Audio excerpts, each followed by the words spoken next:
Pero bago yan, kung ngayon ka palang po napadpad sa aking channel, huwag mo namang kalimutang mag-like at subscribe. Well, si Suarez nga po ay may kartadang 13 panalo, walang talo, at ang 8 dito ay natapos via knockout.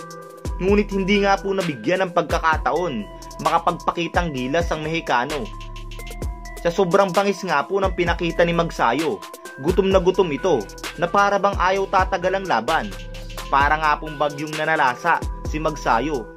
Nakakabilib ang pagiging agresibo dito ng ating kababayan.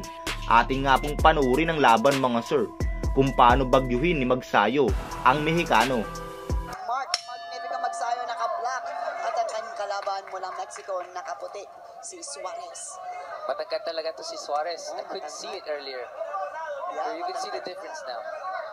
Pero this is a really malaking test para kay Magsayo, who they say was magnificent in sparring. So good kaagad siya, trying to be aggressive. Needs to calm down, to relax, and stay with the game plan.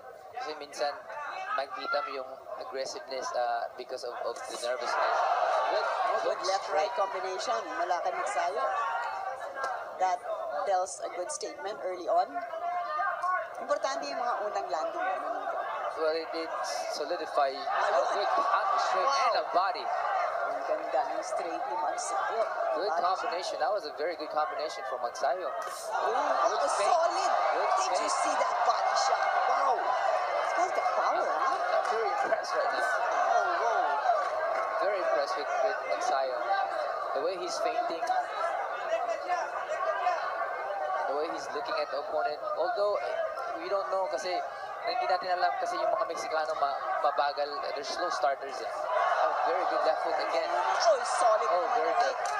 Pero nandiyan lang si Suarez, oh. Parang hindi siya nasasaktan. But let's see. You have to be aware kasi malakas. Kaya naman na si Magsayo ay patabling-tabling lamang. Hindi nga po kinaya ng kalaban ang dalang lakas ni Magsayo. Hanggang dito na lang po muna. Sana po ay nagustuhan nyo ang video na to. In Millionaire Sports nga po pala. At muli, salamat.